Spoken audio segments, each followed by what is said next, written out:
Well, as the temperatures plummet and the wind chill dips and becomes bitter, Roanoke Fire EMS and the Centers for Disease Control want to warn you that the Arctic blast we're experiencing can bring on health problems in a matter of moments. That's right. Tiffany Bradbury joins us now with important reminders to keep you and your family safe during the winter months.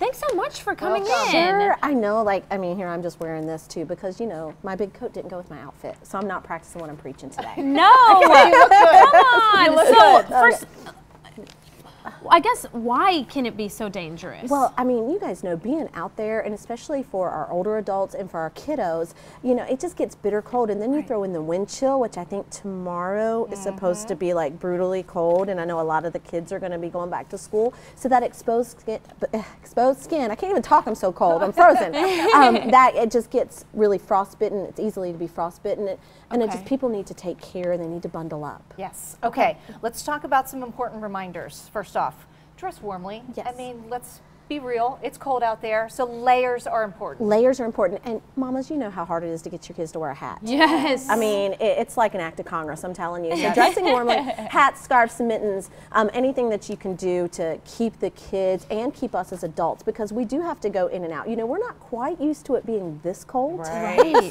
So, you know, just making sure that you are dressing in those layers, because then you can unlayer once you get into the office or school or wherever you're going. That's right. Absolutely. Okay, your next one is watch out for slick spots. Slick spots, you know, anything that's gotten wet, I mean, you guys have probably seen it. It's not like it's gotten above freezing. So that's going to throw you down. And I know I'm not graceful anyway. So you add ice to the mix, it's ugly. So that's where we see a lot of people falling and breaking bones. And again, you know, which is really not for older adults anymore. It's for me too, but you know, for older adults, we really want to watch that as well. Yeah, put salt down on your sidewalk. Salt down on your sidewalk is a great thing, and I'm hoping we're not going to get any winter weather, but you know, maybe next week, I don't know. So just be careful. Yeah. So limit your time outdoors. Yeah, it's not like we want to be out there for long anyways. True. Right. But there are some occupations where you have to be outside. So making sure that you do dress, you know, you cover your face, you cover your ears, you keep the head covered.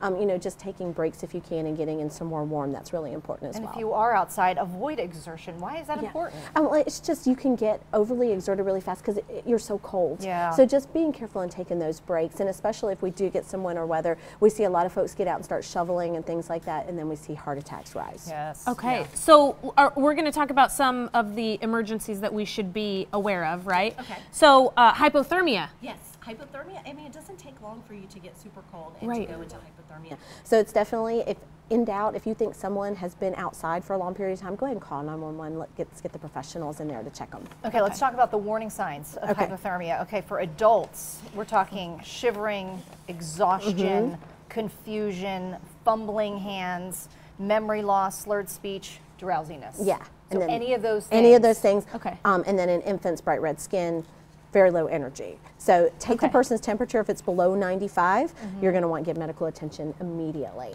That's why we don't want people to be outside a lot. Right, yeah, absolutely. Okay, next is frostbite. Yeah, frostbite, and that's something, you know, you always think, oh, what, my toes are going to fall off. But it can happen, like especially if you're outside for long periods of time. So white or grayish yellow skin area, skin that feels unusually firm or waxy, numbness, okay? And a lot of times we're not aware of frostbite until somebody points it out. So making sure that we're you have not those aware layers. of it because we don't feel it, right? Yeah, everything kind of numbs up. Yeah, So, and what do you do about that? Yeah, it's what you can do is seek medical care. That's what I would do with Yeah. any of this stuff. It's better to be safe than sorry, and go ahead and check out urgent care or call 911. Okay. Well, let's talk about with the cold temperatures. There's often a rise in the number of house fires. What are you seeing right now?